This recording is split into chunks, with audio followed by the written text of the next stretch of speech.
Për dekada me radhë, Organizata e Vendeve Eksportuese të Naftës, OPEC, ka funksionuar si shumë më tepër se sa një kartel nafte. Për anëtarët e saj në gjirin persik, organizata përfaqësonte një formë sovraniteti kolektiv mbi burimin e tyre kryesor. Aftësinë e shteteve arabe prodhuese për të vepruar së bashku në ekonominë globale, për të mbrojtur të ardhurat e përbashkëta dhe për të folur me një zë të koordinuar përballë konsumatorëve perëndimor. Ky fiksion institucional sapo është shembur, shkruan Anas Abdun, konsulent ndërkombëtar në fushën e energjisë dhe çështjeve globale. Kur Emiratet e Bashkuara Arabe njoftuan tërheqjen e tyre nga OPEC-u dhe nga koalicioni zgjeruar i njohur si OPEC Plus, me efekt nga 1 maj 2026, reagimi i parë ishte ta shpjegonin këtë vendim si një çështje teknike. Ministri i Energjisë Suhail Al-Mazrui e paraqiti vendimin me kujdes në gjuhën e politikës energjetike, fleksibilitet, kapacitet prodhues, interes kombëtar afatgjat. Tregjet vunë re se koha e vendimit, në një moment kur ngushtica e Hormuzit ishte pjesërisht e mbyllur, do të kufizonte ndikimin e menjëhershëm në çmime. Analistët theksuan tensionin e kahershëm me kuotat që kufizonin ambicjet e kompanisë shtetërore të naftës së Abu Dhabit për të arritur 5 milion fuqi në ditë. Të gjitha këto janë të vërteta, por fokusi vetëm në këto dimensione teknike e humb thelbin, thot Abdun. Dalja e Emirateve është mbi të gjitha shenjë dukshme një përçarje të thellë rajonale mes Riyadit dhe Abu Dhabit, por më gjërë mes dy vizioneve të papajtueshme për rendin e gjirit. Përçarja saudito-emiratase nuk është e re, por në fund vitit 2025 ajo kaloi një prag cilësor. Më 29 dhjetor, sulma ajrore saudite goditën një kolon armësh të Emirateve në portin e Mukalla në Yemen, një akt pa precedent mes dy aleatëve nominal.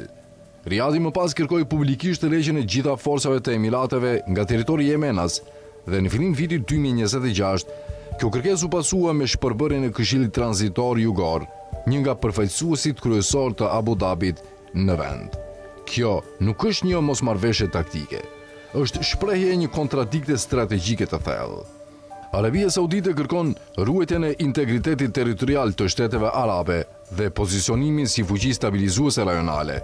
Ndërkohë, Emiratet e Bashkuara Arabe, që nga viti 2015 ka ndërtuar një doktrinë të bazuar në projekcion force përmes aktorëve jo shtetëror në Libi, Sudan, Somali dhe Yemen. Riyadi e sheh këtë qasje jo si partneritet, por si kërcënim strukturor për sigurinë e vet. Të qëndruarit brenda OPEC-ut në një arkitekturë të dominuar nga Riyadi do të nënkuptonte nënshtrim institucional, pikërisht në momentin kur marrëdhëniet dypaleshe po shndrohen në rivalitet të hapur. Dalja është gjithashtu një akt shkëputjeje sovrane nga kjo vartësi. Disa do të krahasojnë këtë me daljen e Katarit në vitin 2019. Por kjo do të ishte gabim analitik. Katari u tërhoq nga OPEC-u si një prodhues margjinal i naftës, identiteti energjetik i cilit ishte zhvendosur prej kohësh drejt gazit natyror të lëngshëm. Dalja e tij ishte riorientim sektorial, jo përçarje politike. Emiratet, përkundrazi, ishin prodhuesi i tretë më i madh i organizatës, duke përfaqësuar rreth 12% të prodhimit total. Dalja e saj është një amputim.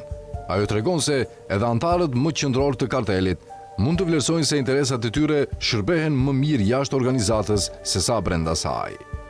Organizata po përballet me një krizë legjitimitetit të brendshëm, që kjo dalje e bën dukshëm të pamohueshme.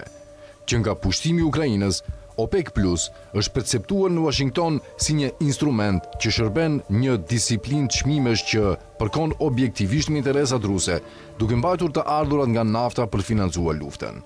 Administrata e Trumpit e ka thënë këtë hapur, duke lidhur mbështetjen ushtarake amerikane në gjirin persik me çmimet e naftës.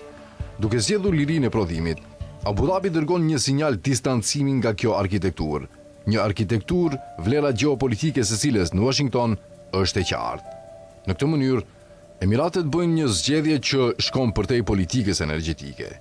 Ajo po blen mirëkuptim strategjik amerikan me fuqi nafte, pikërisht në momentin kur aleanca rajonale po shembet dhe kur i nevojitet një garanci e re sigurie. Me Iranin që ka kryer sulme të drejtë për drejta ndaj territorit dhe anijeve të Emirateve të Bashkuara Arabe dhe me Arabinë Saudite në përplasje të hapur, llogaritja strategjike e Abu Dhabit ka ndryshuar rrënjësisht. Washingtoni nuk është më thjesht partneri preferuar, është bërë domosdoshmëri. Humbësi i vërtet nuk është Arabia Saudite, ekonomia e së cilës mund të përballojë goditjen. Humbësi i vërtet është ideja e një aftësie kolektive të shteteve arabe prodhuese të naftës për të formësuar rendin global energjetik. Çdo dalje, Katari dje, Emiratet e Bashkuara Arabe sot, e bën organizatën gjithnjë më pak përfaqësuese dhe gjithnjë më shumë të identifikuar me interesat saudite. Pyetja që shtrohet tani nuk është nëse anëtarë të tjerë do të ndjekin të njëjtën rrugë, por nëse OPEC-u, i zhveshur nga prodhuesi i tij i tretë më i madh në kontekstin e një lufte rajonale dhe ripozicionimi aleancash, mund të pretendojë ende se përmbush funksionin e tij historik. Shkruan Abdun.